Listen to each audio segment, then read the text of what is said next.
We're going to get started. I think everybody's here that's coming, so we're going to get started. Today, first things first, remember that we have a website, Facebook page, Instagram, and Flickr, and YouTube, and LinkedIn, so do all those things, whatever you need to do. For those of you who don't know me, I'm Sarah. I'm the Communications Core Project Manager. So if you have any questions about any of our sites, you can contact me. We record all of the video conferences that we do, so they all can be found on our website. So if you want to check last month's, which was really good on how to dress professionally, or if you want to go back and look at the one we're having today, you can go there in a few days. I'll have it up. We have them all up for the last couple years, so you might browse through some of them for job searching, for how to give a presentation, all of those things. Those are on the website underneath the Undergraduate office, underneath the Undergraduate Seminar Series. Please make sure everybody fills out an evaluation today about this session, and I think we can go ahead and get started. Today we have Phil Schafer, and he is graphic design specialist here at KU-Med, and he is wonderful, helps me with all of my posters that I make to present at conferences. So he's going to talk a little bit about the do's and don'ts of poster design.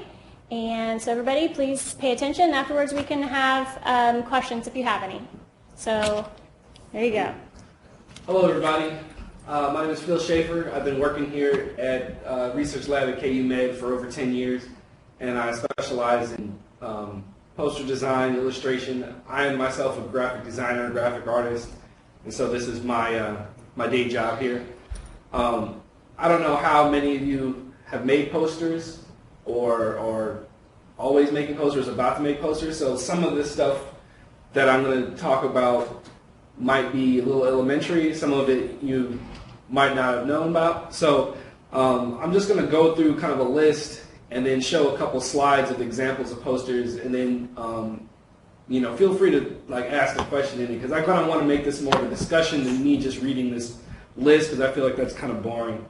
I deal with a lot of different people around this time of year, because this is neuroscience, and it's also another symposium that happens, and so I'm completely swamped. So what happens is people come to me and they want to know, how big to make their poster. And so my answer is what does your meeting say?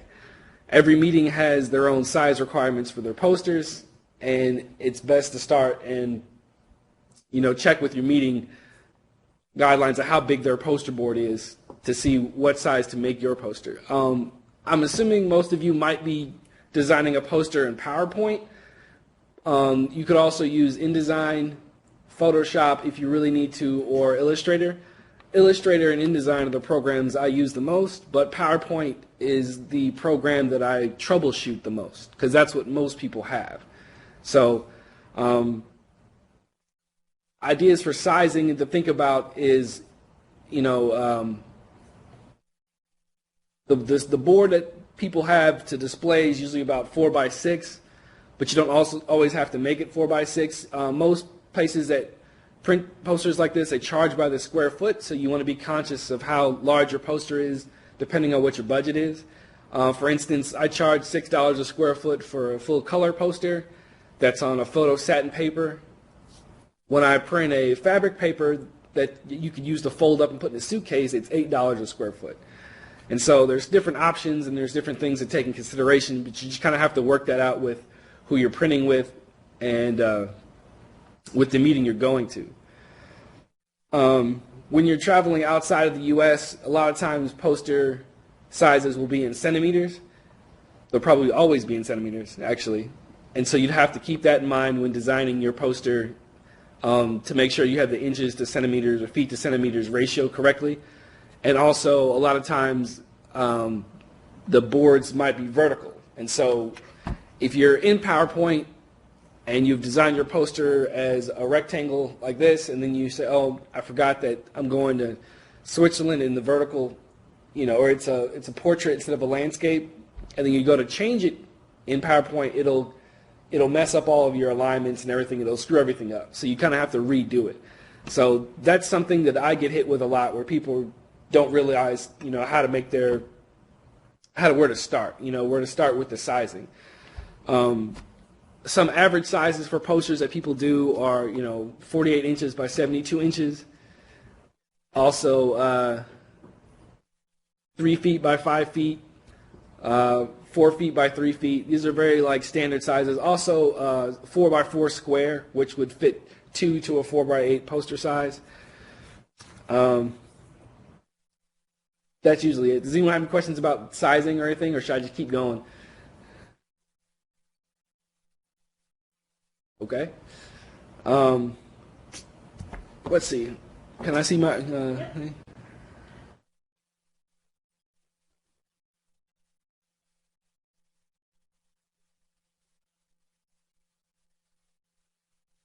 So here's an example of a poster that I made for the genomics core here in my research area.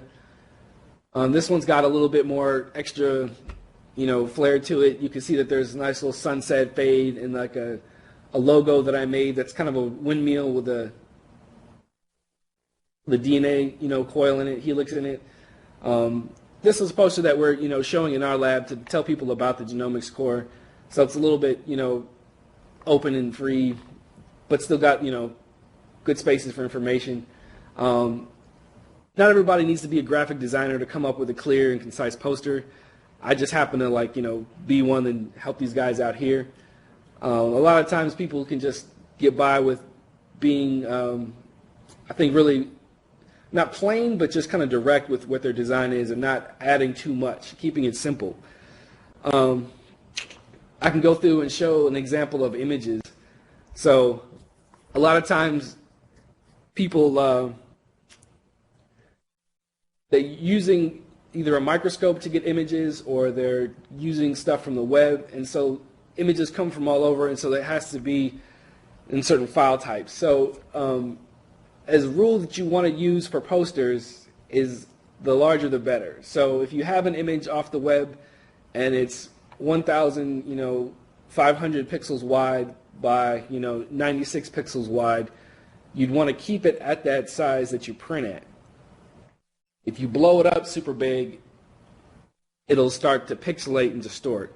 So I don't know if you can see very well, but the graphic on the right, you can see what the pixelation looks like versus the picture on the left where it's been used to size. So using file types like JPEGs or TIFF files are always good. Those could be opened in Photoshop. Those could also be used or opened in viewers, just like on a Mac viewer or like a PC viewer, so you don't necessarily need Photoshop to look at it. If you have Photoshop, that's great because you can adjust the size of the pictures, but a lot of people don't, and they just plug it into PowerPoint. So yeah, 300 DPI is a good rule to keep about your images. If you have an image that's small and you say, oh, I need to bump it up to 300 DPI, that's a common mistake because all that'll do is just add more interpolation to the file, and then you end up with something even more low res. You really can't add any pixels that aren't there. So if you have a small image, then you just are better off printing it small instead of trying to enlarge it. I see this happen a lot with blots and stains and also small logos that people get off the web. Other file types that are good to use would be vector file types, which are .ai files, Illustrator files, and .eps file types. These file types can sometimes be exported out of, I don't know, maybe capturing programs or sometimes Excel. So if you're taking a graph and you want to put it into a PowerPoint poster, sometimes these, you can't use an AI file type on that. That's an Illustrator one, but you could probably get an EPS. So if you're using an EPS file type, you could easily upload or embed that into a PowerPoint file. The same thing with an AI. And those allow you to have a transparent background. So if you have an image like this head per se, you could put it over top of a colored background and you won't have a box around the image. So those are AI files and EPS files allow you to do that. You could also use a PNG file as well for that. So also getting images off the web, you should kind of be conscious about the sizes that you find, and also getting logos for your institution. A lot of times you could look up very specifically in the printing department of your institution and find the logos that they approve of.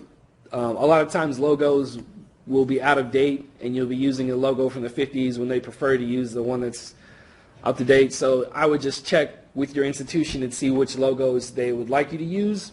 For instance, we have the Jayhawk, we have the KU Med Center, we also have the KU Med Center seal, and for us, they don't want us to use the seal or the Jayhawk a lot of times on the posters, even though that rule gets broken all the time. I don't personally fight with people when they want to put something on their poster. I'm not the copyright police myself, so let's see.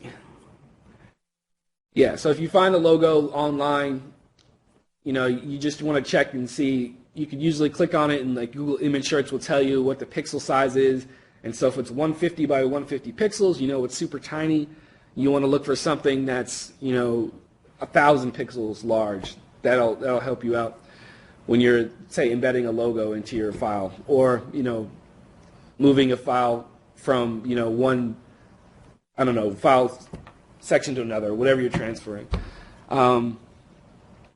If you're working with a designer or another print shop like myself and you want to send them files, one thing to remember is to not worry about sending them a file embedded in another program. So if you have a JPEG and you want to send someone a JPEG, just send them a JPEG. There's no reason to put it in Word or put it in another program like PowerPoint, even if it's going to be used in PowerPoint.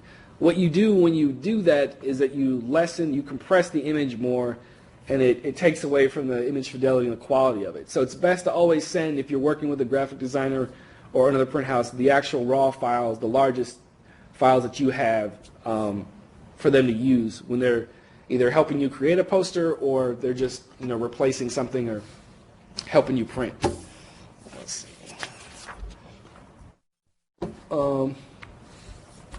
I'd go through and talk about text right now, and it kind of can get pretty boring, but there's a couple things just not to do. Arial, Myriad, those are like super standard font types. You can find them on Macs and PCs. Everybody should have access to those. You can see that I'm showing you the bold and the black versions of those that are kind of used as like header types.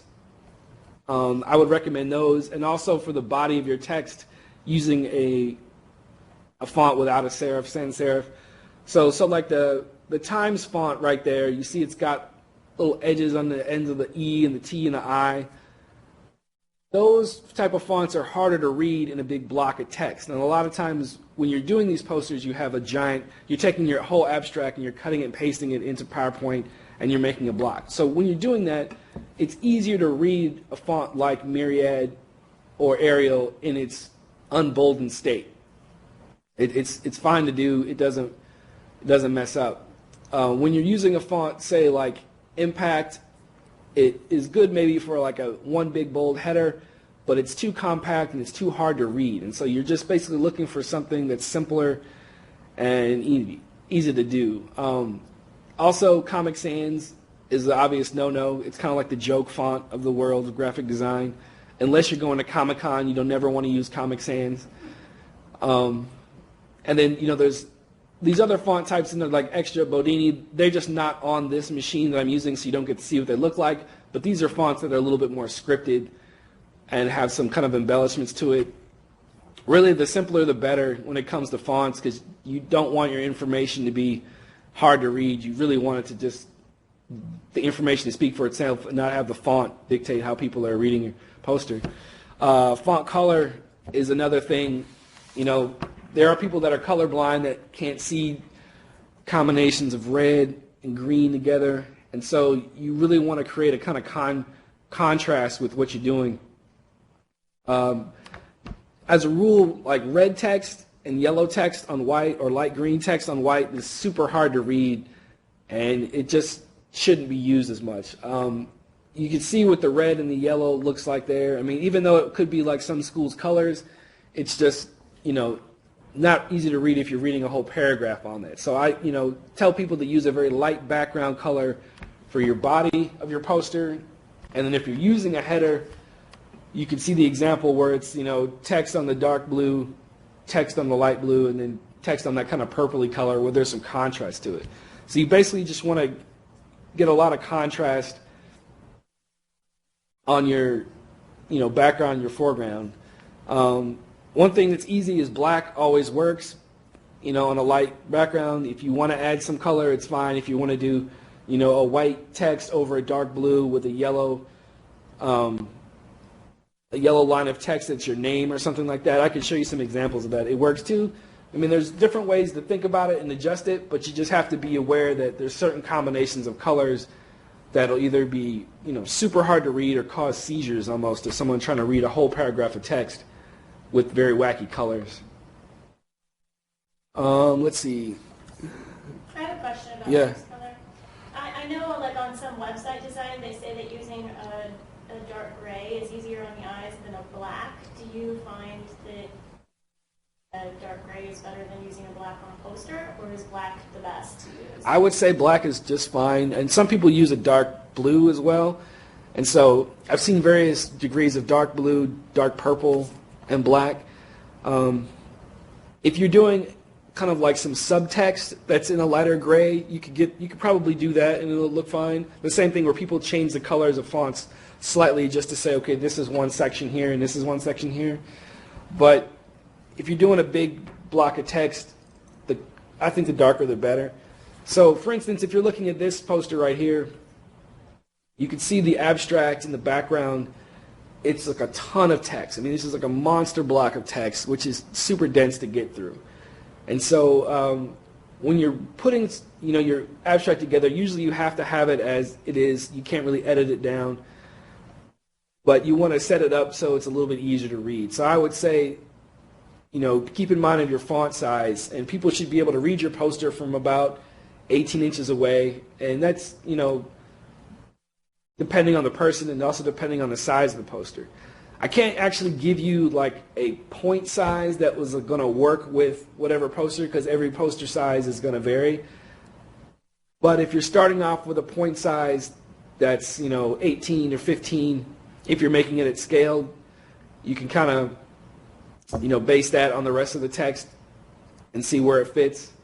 So to me, this is an example of a poster that's got good color, but I guess it's a little cramped.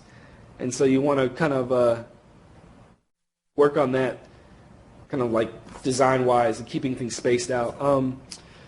Another thing in PowerPoint that I find a lot is people use the dark blue, but they think it's purple, or they use a dark blue color and it comes out purple when it prints. Not to get too detailed, but there are ways of picking colors from Photoshop using like the 6-digit color code, and you can match the 4-digit CMYK code and the 3-digit RGB code out of Photoshop. I don't know how many of you are familiar with doing that, but that's a good way to say, take an eyedropper tool to that in Photoshop and then match the color. You can adjust that in PowerPoint as well. Sometimes it might not matter, but a lot of people bring me a poster what they think is dark blue on their screen, but it really prints out dark purple. And it's still subjective, because I see a lot of red and blues and I think things are purple, but other people don't see it. So this thing is kind of tricky, so you just have to be aware that like if it comes out a little more reddish, blue, and kind of purpley, that it's PowerPoint doing that, because PowerPoint wasn't meant to print. It was meant to be viewed as it is on the screen in an RGB format. So when printed out on a printer, the colors are going to shift, and you have to be aware that what you're seeing on screen may not be exactly what you get on another screen or when you actually print it out. Let's see what the next example has here. This is a poster layout that's super simple, and it's taking some graphs probably from Excel or maybe even made in PowerPoint and just kind of laid together. And you could get a gist of how things are going. It's just, straight up purpose, introduction, methods. It's very simple. And then they've actually used the screen capture from an internet site there, and it prints okay. They took a big screen capture, and I think the file size maybe 1,500 pixels wide, and it works out okay. Let's see. Let me go through and see what else.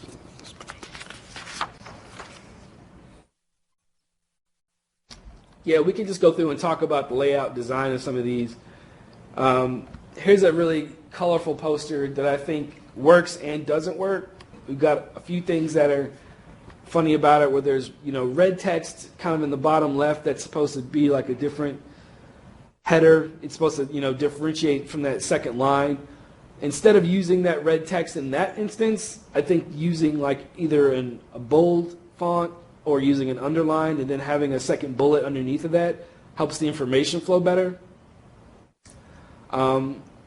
In that figure 3, you see that she says like only 43 genes show up. Like that 43 genes like that with the red, that works because it's like, boom, here it is. This is the 43 genes right here. This is what I'm talking about. And it definitely stands out from it. But if I was to take that red font and put it, kind of in smaller text in a big paragraph, that'll be super hard to read. This poster is also, the flow of it's kind of wacky, where it starts at figure 1 and it goes up to the top and then comes around like this instead of kind of flowing like top to bottom, left to right. I feel like the top to bottom, left to right ways are easier to follow. So when you're taking your information, it would usually go, abstract, introduction, methods, results, and conclusions. So results would be in the center. Your methods would be in the left side, and on the right would be your conclusions and acknowledgments.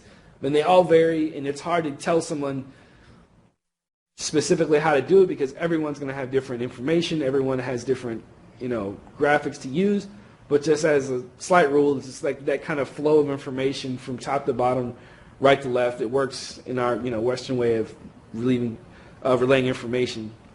Do you also think that having boxes or something, lines better, makes the poster look better or flow better than?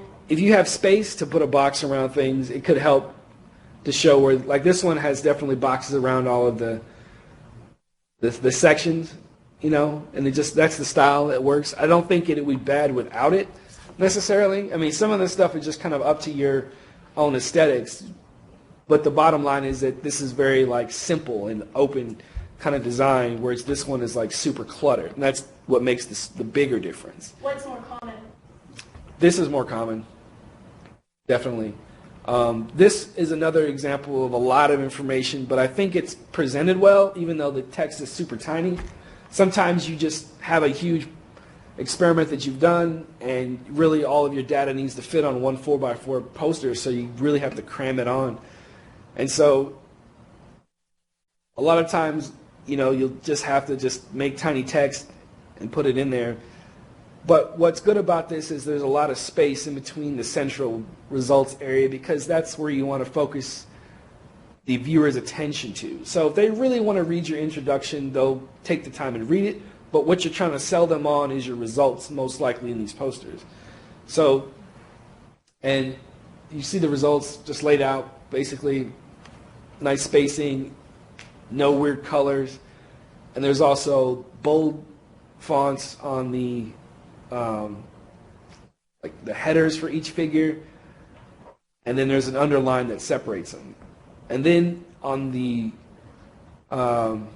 figure legends, you notice that the figure legends are a little smaller, which is fine, and you don't want to crowd your poster with massive figure legends. If you can edit those down, those will really be nice.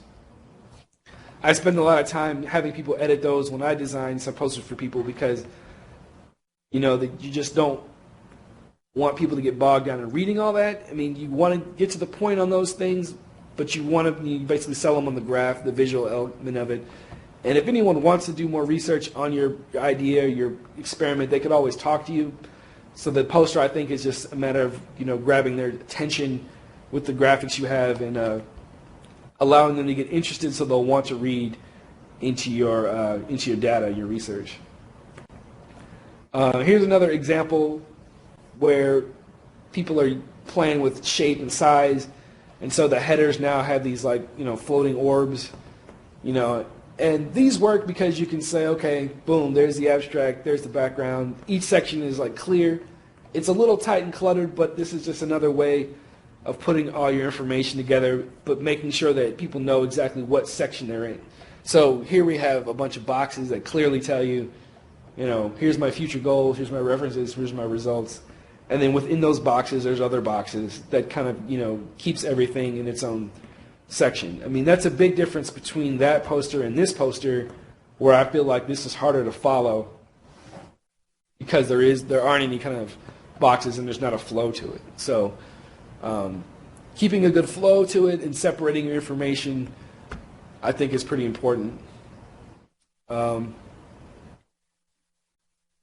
Here's another example of using the red as a text header. I mean, I kind of don't like this, but it doesn't not work in this. So this is kind of like saying that there are exceptions to that rule. So the red text on the top works on the white background, but it may not work on a dark blue background. It wouldn't work on a dark blue background. All this text in this poster is actually dark blue that kind of matches the Jayhawk. That's what a lot of people just want to do, is match the logos of the school, the institution. And this one works because it, has a simple white background, yet it's clear, and you can just read through it. I use the background, let's see, in this one, the first one that I showed, that's got a fade to it. But I don't use this a whole lot. PowerPoint comes stock with a ton of different background colors, fades, and textures. If you're using a textured background that's out of PowerPoint, you might reconsider it because a lot of those are not set up to print. And so you could end up with a kind of a pixelated background, even though you just wanted like a textured background that looked like papyrus or something like that for your poster. I feel like those are kind of, not good. What I'm using here is an Illustrator fade that I've created in Illustrator that is to scale, so I know that it will look nice. Since PowerPoint is never designed to print, if you're using any images that are generated out of PowerPoint that are like those backgrounds, you have to be careful that those backgrounds, if they are like an image base, not just a color fade, might come out low res and look pixelated. Let's see, flip to this other one. Here's another example with some different color. Using the dark purple here with those, instead of using an underline, you're using a floating bubble with the section header inside. And this works because it's good and contrasty, and you can see, the white on the purple is easy to read. And then you've got the sections that flow, right to left, pretty simply. Let's see. Yeah. So that's kind of the basic setup. I don't know if you have any more detailed questions. I'd be really eager to know what you think or have, concerns about. I can address those individually if you like.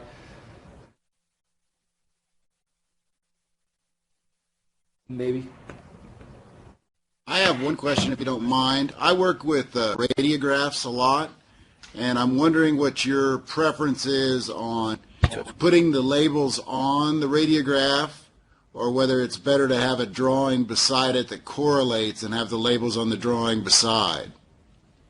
I think you could take that file and embed it into the program you're going to use. Say you're using PowerPoint or Illustrator, and then you could add the text in that program on top of that. That way the text will be to scale to the poster, and it'll also be clear. I think if you're creating text in the program like that, you'll be better off with it. What kind of file types do those, you said rapidiographs come in? No, radiographs or MRI images. Oh, I see. Yeah, well, if you want to sometimes you can see the boundaries better on a drawing, but at the same time, it's easier to spot the anatomy or the area of interest with an arrow right on the image so you don't have to correlate. Exactly. And it's done both ways. I'm just curious what an expert thinks. Yeah, I add those arrows in Photoshop or in Illustrator over top. So I just take a contrasting color like a white or maybe a yellow arrow, and I add those kind of in the final design of it. Sometimes people want to move them around, and it allows me to use layers so I could, adjust those. And so I'd say that I would do that in kind of like the poster production section, not necessarily on the actual image. Does that make sense? Gotcha. Yep. Thank you.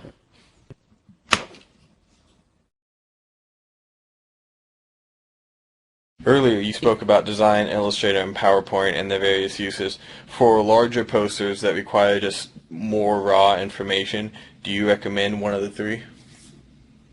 If you have access to using Illustrator or InDesign, those are the two programs that I recommend using. There might be a slight learning curve with them if you haven't used them before, but they kind of allow you to use large images, but they don't allow you to necessarily adjust photographs or images. So these two programs would be basically like layout programs that you could take images you've adjusted in Photoshop or other photos or images you have and then laying them out. You could create file sizes, at various different proportions and lengths, and it's easier to use in those two programs than PowerPoint. PowerPoint, the largest poster size you can make is 56 by 48, and if you need a bigger poster, then you'd have to make it to scale. So it'd be 24 by 48 to get a 36 by 72 poster. The text, as far as InDesign and Illustrator and PowerPoint, would print out just fine. I just think you have a lot more options with moving objects around and embedding images in Illustrator or InDesign. InDesign, you'd import your images and link them, and so you'd need a separate folder that you have to keep with your file to keep those images linked, and then you can manipulate them. Have you used Illustrator or Photos or InDesign? Yes, I have, but only a little bit. Yeah. So, I would say if you have an Illustrator and can try it out, that it could work. But, if you can make it work in PowerPoint and you're more comfortable with it, that might be what you end up doing. But when I'm using stuff, I'm using Illustrator or the InDesign program. Okay, thank you. Yeah. So if somebody sends you their poster to be printed, what format do you want them to send it to you? Do you want it in the actual program they made it? Like you said with Illustrator, they might have to send you the file that goes with it? Yeah, good question. Or do you want them to send it as a PDF, or how would you rather get it? So when you're working in InDesign, I would need just InDesign file plus the support folder with all the images. If you are using Illustrator and you're embedding files instead of copying and pasting them, then I would need those support files as well. And when I open the file, I'll immediately know if they're not there because I'll get a prompt and it'll say image missing. And so, a lot of times I'll email people and say, okay, I need that, figure 2 image because you didn't embed it properly. So there's a way to cut and paste images into these programs and then hit the embed button, and then it'll just, set it in the file so you don't have to link it. If you're doing an Illustrator file, it's best to save a copy as the print version and outline all of the files and make sure all of the images are embedded. When I say outline, I mean outline all the text. I'm sorry. So the text, is good to outline because it becomes an actual shape, not a font. So if you have, symbol fonts and things like that I might not have the exact same font on my computer, there's no missing that. You can do a PDF to show people what the file will look like, but a lot of times if you don't have a printer that prints to the same size as the print shop does, your PDF is going to be a letter size PDF or a tabloid size, and you don't want them to print that, you want them to print the full size file. So with a PowerPoint, you definitely send them the actual PowerPoint file that you're using, and if there's any support images, to send those too. And then if you wanted to send a PDF to be like, this is what it looks like on my screen, that's helpful too, because I could look at my screen and say, okay, I see that my version of PowerPoint is moving your text a little bit to the left. or there's a, an image that's coming out too small, you have to redo it. I do a lot of I guess checking and troubleshooting with PowerPoint files, because there's so many different versions, and using them from a Mac to a PC can get kind of weird. So I would say just to be cautious about your layout and design and make sure everything is ready to go before you send it to the printer. And then if you can, ask them to send you a proof or to print you a small proof, it's best. But starting off with the full-size file that you created is always best to send to the printer. Yeah. Any other questions?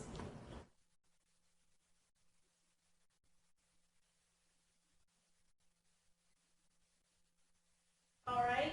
I just have a few things to say. Hopefully most of you will be presenting at the symposium. So, take this to heart and start your posters early so you're not waiting till the last minute to print them and finding mistakes later. Speak with your coordinators about how to print your posters and how much lead time you need, because it's different for every institution, or if you're taking it somewhere like Kinko's or whatever to print it. Also, remember to acknowledge the grant on your poster. We have that information on our website, and you signed a sheet of paper when you joined K-INBRE that said you needed to acknowledge the grant every time you publish something, so please remember to have your grant number on your poster. And lastly, please do not use the NIH logo on your poster. The NIH logo is not for our use, it is for the NIH's use, and they prefer that nobody else use it. So, two very important things to remember when developing your posters. And I guess if nobody has any questions, please remember to fill out your surveys, and remember that we will post this video on the website within the next week, and check out some of our other videos. And if you want to know more about Phil and his art, a nice article was just published that we have posted to our Facebook page and Instagram, so go check that out and see some of his art. And I guess that's it. Cool. So thank you for coming and presenting to us. Thanks for listening. Hope you have